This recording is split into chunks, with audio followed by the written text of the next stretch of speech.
तो तुला लगन के लिए हम चर्चा कर रहे हैं इस वीडियो में राहु और चंद्रमा की युति के बारे में। इस वीडियो में देखेंगे प्रथम भाव के लिए ही।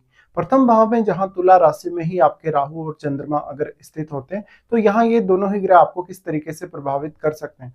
चंद्रमा आपके चार्ट में 10th लॉर्ड है और 10th लॉर्ड जब भी इस तरीके से राहु के साथ युति करेंगे तो जातक हमेशा अपनी लाइफ में एक ऑप्टिमम गोल लेके चलेगा और जातक काफी ज्यादा शो ऑफ करने वाला भी होगा, लेकिन वो हमेशा मानसिक तौर पे परेशान सा रहेगा हमेशा, क्योंकि यहाँ राहु आपके ऑब्सेशन को काफी ज्यादा बढ़ा देंगे।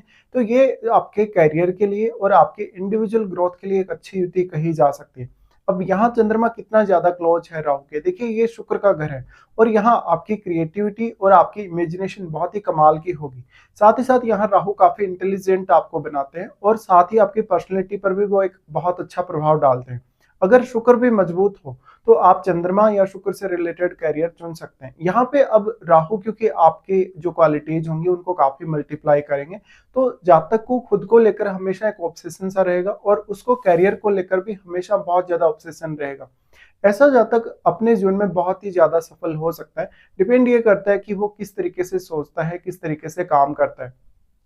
यहाँ पे ओवरऑल जो आपकी पर्सनैलिटी है, पर्सनैलिटी का प्रभाव दूसरों पर काफी बेहतर होगा। साथ ही साथ आपकी पर्सनैलिटी से दूसरे लोग बहुत ही जल्दी प्रभावित भी होंगे इस कंजक्शन की वजह से अक्सर, लेकिन आपको कुछ एंग्जाइटी इश्यूज रह सकते हैं। कभी कभी आपको रिश्तों को लेकर अटैचमेंट बहुत ज्यादा देखने को मिल सकती है, इसी अटैचमेंट की वजह से ही बस आपको परेशानी होगी यहाँ पे। अब यहाँ पे जो राहु चंद्र का युति है, इस युति में आपको देखना होगा इनके साथ कोई भी अगर अन्य ग्रह बैठा है तो वो ग्रह यहाँ किस प्रकार का प्रभाव डाल रहा है। यहाँ पे जो भी प्लेनेट स्थित होगा वो आपके चार्ट में किसी ना किसी भाव का स्वामी है, तो आपको उन भाव से जुड़े हुए अपने रिश्तों पर भी ध्यान देना होगा। उन रिश्तों के साथ आपका इमोशनल अटैचमेंट बहुत ज्यादा रहेगा। साथ ही साथ उस प्लेनेट विशेष को लेकर भी आपकी पर्सनैलिटी पर बहुत ज्यादा प्रभाव पड़ेगा। तो ऐसा जातक अपने करियर में जितना वो चाहे वहां तक वो जा सकता है। डिपेंड करता है कि जातक कितना ज्यादा ऑब्सेसिव है अपने करियर को बनाने के लिए और पर्सनल नेम फेम पाने के लिए। ऐसा जातक रिश्तों में कभी भी स्टेबल नहीं होगा, उसके रिश्तों में लगातार उतार चढ़ाव आता रहेगा। यहाँ पे अब मदर का जो इम्पैक्ट है आपकी लाइफ पर वो भी बहुत महत्वपूर्ण दिखता है, आपके करियर को लेकर भी और आपकी ओवरऑल जो लाइफ है उसको लेकर भी, क्योंकि चंद्रमा यहाँ आपके माताजी के कारक हैं, साथ ही साथ वो 10th लॉर्ड भी हैं। तो ऐसे जातकों की जो मेन प्रायोरिटी होगी उसके घर परिवार के सदस्य तो होंगे ही, लेकिन उसका जो करियर होगा जातक का वो उसकी मेन प्रायोरिटी हो सकती है। इस प्रकार का जातक कभी भी स्टेबल नहीं रहेगा, लाइफ में काफी उतार चढ़ाव देखेगा। साथ ही वो अपने जीवन में यात्राएं काफी ज्यादा करेगा। जातक अगर चंद्रमा से रिलेटेड किसी स्किल वाले क्षेत्र में काम करे तो वो बहुत बेहतर कर सकता है। अगर यहाँ चंद्रमा बहुत ज्यादा क्लोज है राहु के तो आपको इमोशनल इश्यूज देंगे, साथ ही साथ कुछ एंग्जाइटी इश्यूज भी। हमेशा आपके मन में थोड़ा सा भय भी रहेगा कभी कभी, अगर आपके लग्नेश अच्छी स्थिति में नहीं है या मजबूत नहीं है चार्ट में। तो इसके साथ साथ जो भी प्लेनेट यहाँ आपके लगन में बैठा है वो प्लेनेट आपके लगन में अपना प्रभाव अवश्य ही डालेगा। साथ ही वो प्लेनेट क्योंकि राहु की वजह से काफी ज्यादा मल्टीप्लाई होगा तो उसकी जो क्वालिटीज है मल्टीप्लाई होने की वजह से उस ग्रह का प्रभाव आपकी पर्सनैलिटी और आपकी ओवरऑल लाइफ में बहुत महत्वपूर्ण हो जाता है। साथ ही वो ग्रह आपके चार्ट में कौन कौन से अन्य भावों का स्वामी है उन भावों को भी आपको देखना होगा और उन भावों से जुड़े हुए रिश्तों के साथ एक आपकी स्पेशल अटैचमेंट आपको देखने को मिलेगी।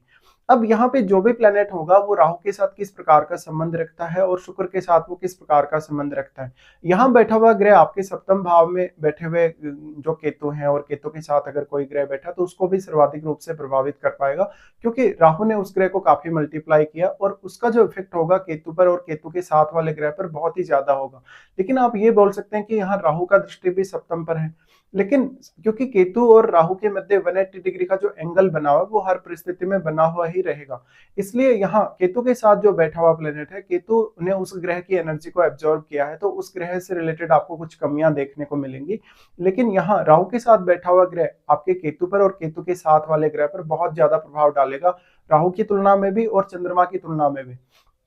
साथ ही साथ अब आप लाइफ में कितना ज्यादा प्रैक्टिकल तरीके से सोचते हैं, व्यवहारिक होते हैं, कितना ज्यादा रियलिस्टिक सोच रखते हैं, उतने ही ज्यादा आपके नेम फेम या आपके जो भी सफलता आप पाना चाहते हैं जीवन में उसके पाने की जो चाहत है या उसकी जो पॉसिबिलिटी है वो आपके जीवन में और ज्यादा बढ़ जाएगी। अगर हम दृष्टियों के हिसाब से देखेंगे तो राहु सबसे पहले 5वें भाव पे दृष्टि डालते हैं, जो कि आपकी लव लाइफ के लिए उतना अच्छा साबित नहीं होगा। आपकी लव लाइफ में काफ़ी उतार-चढ़ाव आते रहेंगे, संतान के साथ रिश्तों को लेकर भी काफ़ी ज़्यादा उतार-चढ़ाव आते रहेंगे। हालाँकि जातक डिसीजन लेने में काफ़ी क्विक होगा, काफ़ी इंटेलिजेंट होगा, समझदार होगा, कभी-कभी वो बहुत ज़्यादा चालाकी भी दिखाएगा।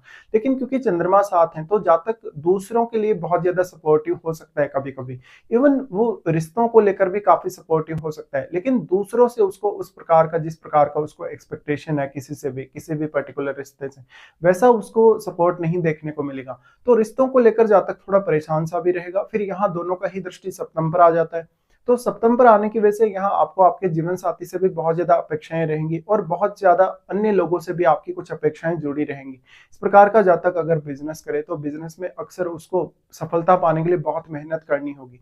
अब यहाँ जितना ज़्यादा क्लोज़ चंद्रमा होगा राहु के, उतनी ज़्यादा आपकी इमेजिनेशन और क्रिएटिविटी के लिए वो अच्छा ज़रूर है, लेकिन आपके उतने ही ज़्यादा एफर्ट्स बढ़ जाएँगे। एफर्ट्स बढ़ने की वजह से हमेशा आपको ज़्यादा सोचना-समझना पड़ेगा, ज़्यादा अच्छे से निर्णय लेने पड़ेंगे, तो आपको समय ज़्यादा लगेगा। राहु का दृष्टि जो पंचम भाव पर पड़ रहा है, वो आपकी एजुकेशन में कुछ रुकावटें दे सकता है, आपके मन को बहुत ज़्यादा अस्थिर कर सकता है, या फिर बार-बार निर्णयों के बदलने की जो स्थिति है, वो आपके जीवन में आ सकती है। तो यहाँ आप कितने ज़्यादा स्टेबल हैं अपने निर्णयों को लेकर, अपनी सोच को लेकर, उतना ही ज़्यादा आपको फ़ायदा मिलेगा। इसके साथ-साथ यहाँ फिर आपका, क्योंकि राहु और चंद्रमा का दृष्टि जो आपके सप्तम पर है, उसकी वजह से आपको नेम-फेम की इच्छा, या आप ये चाहेंगे कि लोग हमेशा आपको एप्रिशिएट करें। उसके बाद राहु सिर्फ आपके नवम भाव पर दृष्टि डालेंगे। नवम भाव पर दृष्टि डालें तो ये आपके विदेश भ्रमण के लिए, किसी अदर स्टेट में जाने के लिए, वहाँ सेटल होने के लिए अच्छी स्थिति कही जा सकती है। साथ ही साथ अब नवम भाव में बैठा हुआ प्लैनेट भी आपके लिए बहुत ही ज़्यादा मैटर करेगा। यहाँ अब आपकी उच्च शिक्षा के लिए ये स्थिति काफ़ी बेटर होगी। तो साथ ही साथ अब आपके करियर पर भी इसका अवश्य ही प्रभाव पड़ेगा। अब आपको देखना होगा आपके 10th हाउस में कोई भी ग्रह स्थित है या नहीं, क्योंकि वो ग्रह भी आपके करियर पर बहुत ज़्यादा इम्पैक्ट डालेगा। और नवम भाव में जो ग्रह बैठा है, क्योंकि उस पर राहु की दृष्टि पड़ रही है, तो उस ग्रह से रिलेटेड किसी भी प्रकार का आप परिणाम पाना चाहते हैं, वो भी कुछ हद तक आपके लिए ईज़ी होगा। तो इस तरीके से आप देख सकते हैं। यहाँ पे अब कोई भी अन्य ग्रहों की जो दृष्टि है आपके लगन पर, उसको आपको चेक करना चाहिए। साथ में आपको अब वास्तव में राहु की दशा है या चंद्रमा की महादशा है, ये सब आपको चेक कर लेना चाहिए।